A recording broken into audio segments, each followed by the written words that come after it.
Mike, so obviously Elijah is pretty obviously frustrated with his lack of targets. How are you handling that situation?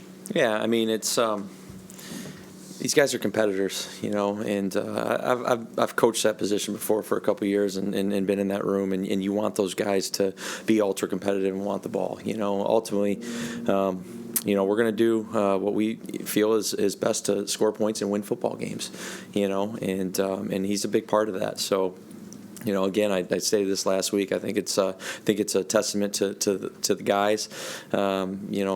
We got 5 guys over 200 yards receiving right now. That's really cool. And on top of it, you got the running backs doing what they're doing and the amount of touchdowns they got. And how many times have we gotten tackled at the one on a pass play? And Zach is as happy as anybody to hand that ball off on that next one. I think it's happened 4 times already, and happened numerous times last year. So again, the guys are competitive. They want to contribute as much as possible, and we're going to continue to do whatever we think is going to be best for this offense. Is he, when he's the number one guy in the progression, is he not getting open? No, I mean, there's a lot of factors to it, and without getting too far into it, and actually having the tape and showing all the little different things that happen within a play.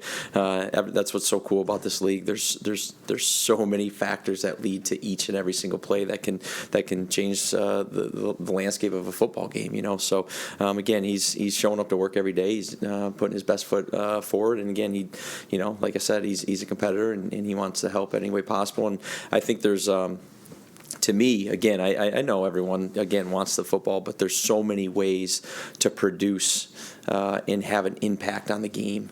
There's a lot of guys, and I'm going to throw out a guy like C.J. Azuma, who is, he hasn't touched the ball as much as, he hasn't said anything in terms of wanting it more, but he affects the game at such a positive rate, and I think you guys all saw that from this last game. He had back-to-back huge plays. The one on that went to Corey Davis where he cross-sifted and got the defensive end down, and then the next play was one of the lead blockers that sprung Braxton. And to me that is production. That is such a big factor for winning football games in this league, and there's and that's just one example of a lot of guys on this squad. What are you seeing with the passing game? Has it just been, obviously you've been running the ball well, and so why not keep running it? But and that you have it in you because of what took place in Pittsburgh. But the last couple of weeks, you haven't really gotten the passing game going that much. Is there something there that's missing? If so, what? Yeah, I think there's a lot of factors. We didn't have a lot of plays in the first half of that Green Bay game. We were 1 for 11 total. We were 0 for 6 on third down in the first half, and it's one thing to be 0 for 6 when you're in 3rd and 9 plus. We were in 3rd and 6 2 times. We were 3rd and 2 one time and 3rd and 1 another time, and didn't get any first downs with it, and that's killer in terms of just getting the amount of plays you want to loosen up a defense, to get the pass game going. On the flip side, give a lot of credit to them. That pass defense is real. They're a top 5 pass defense for a reason. Then you go into their place. They changed a few things up. They had their core principles, but they changed a few things up defensively. I needed to do a better job of putting our guys in position and making those adjustments. But again, a credit to them, but a lot of factors into it. What did Dwayne Brown show you on that Braxton run? The same stuff that Dwayne shows me all the time. Again, I think I said this a few weeks ago. You'd have no idea how old he is because he doesn't play like it, and in a professional way, doesn't act like he just loves coming to work every single day, and he's just, because he's such a professional, he's more focused on just getting better every single day. And sometimes when a guy is as seasoned and as accomplished as he is,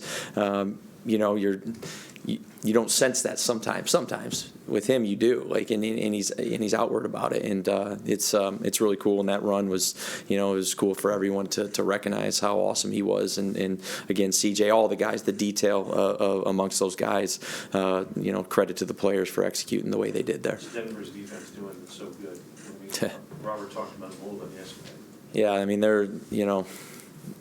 I just gave a lot of praise to Green Bay, particularly in their pass defense. This defense is they're loaded. They're loaded both with brains and physical ability. I think you can tell the foundation they've had for the last, going into their fourth year. Yes, they have a new staff, but it's the foundation of what they're doing is still very much the same. And then Ichiro's come in and put his twist along with his staff. They're fast. They fly around. They're very smart. They're never out of position.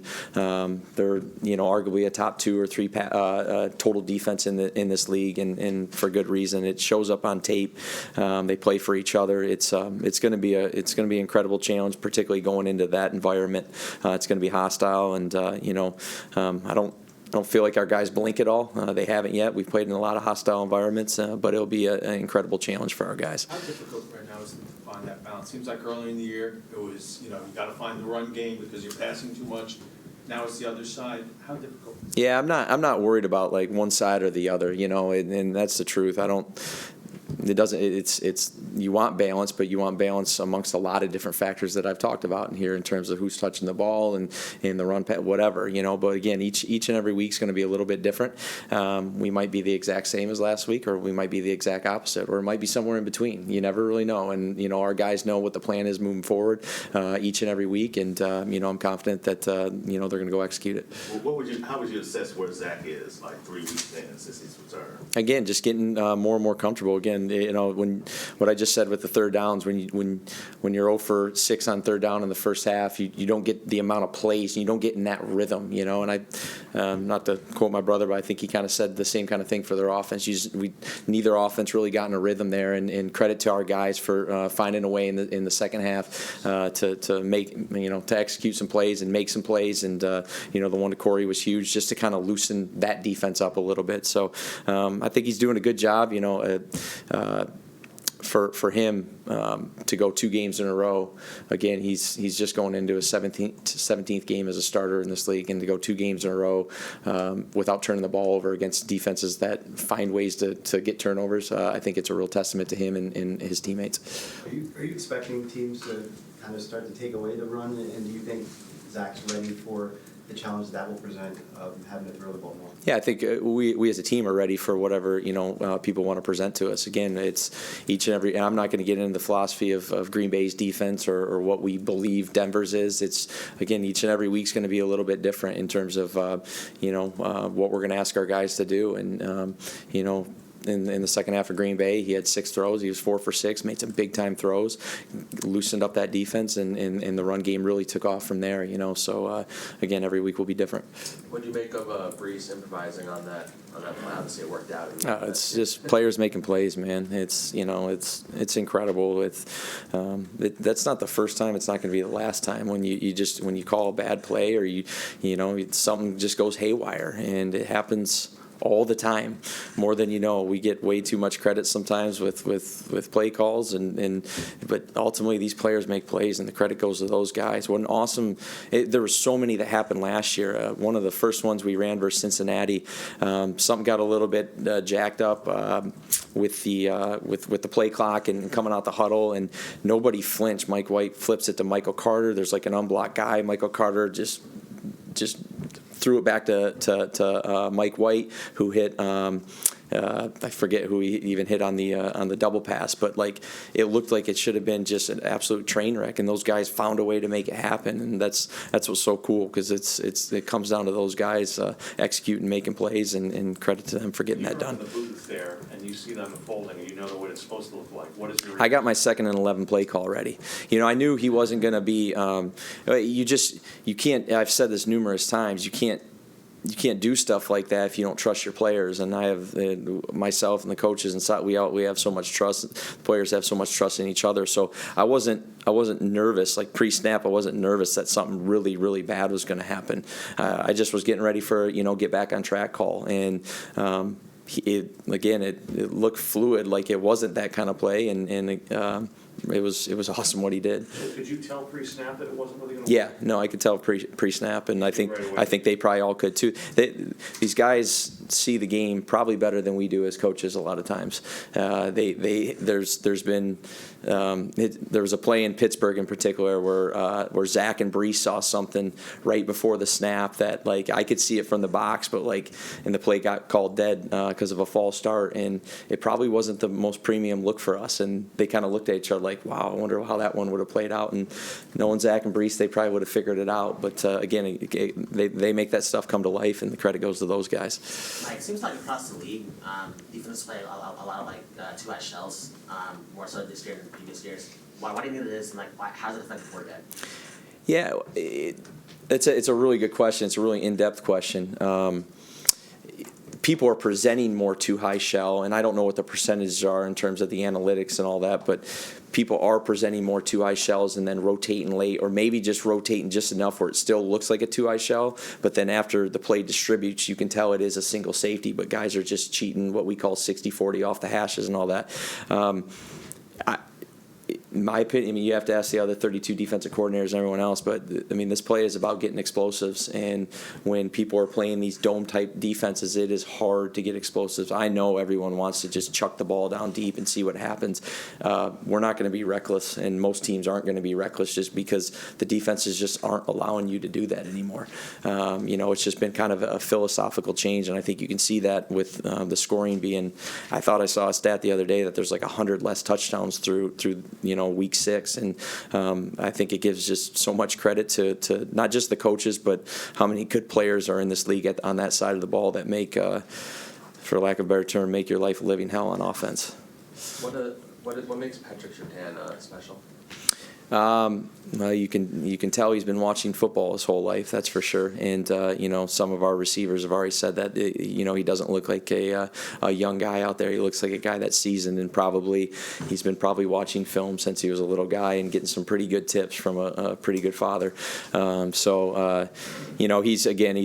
He's a second-year guy that doesn't play like it, and on top of it, he's very athletic. And to give credit to their staff and last year's staff in terms of, like, you can tell he's very well coached too. And again, that could come from his childhood growing up, but also what he's getting told now. He's a phenomenal football player. The stats back that up, and we got to know where he's at.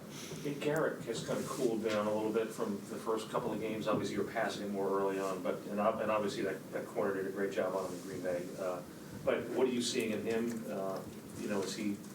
Are teams doing anything differently from him after his first 3 or so games? Yeah, I think, well, you answered your own question there in terms of, we haven't thrown the ball as much, over the last few weeks. We just are. I won't even get into the further from that, but Jair kind of matched him around throughout that game, and I think that kind of shows the respect that staff and defense coordinator, defensive coaches had for him. There's little details that I won't get into that we're constantly trying to improve on. It's not that far off. He's a very, very smart football player. He's a very talented football player. He's an incredible worker. He just gets this game, and again, it's just honing in on the details from myself, getting it relayed to obviously the quarterback and the rest of the offense, so that we're all on the same page. And again, it's not that far off, and they'll figure it out, particularly him, because he's a great dude that wants it. Is there something to be said for on Garrett, quarterback receiver chemistry? Because when Zach's been in, I think it's like a 33% catch rate when he's targeting Garrett. Yeah, again, So he is targeting him. He's just had. Yeah, again, a lot of different factors into it, So I'm not going to get into all of them for obvious reasons in terms of spreading some information out there, but they're working at it every single day and getting on the same page. Mike, just get back to Elijah quickly. I can't remember I don't know if you answered it specifically before, but did you speak to him at all about his concerns at all, and and relay some of your thoughts? Yeah, we've had open dialogues, and we're going to keep it in house, but we have had talks.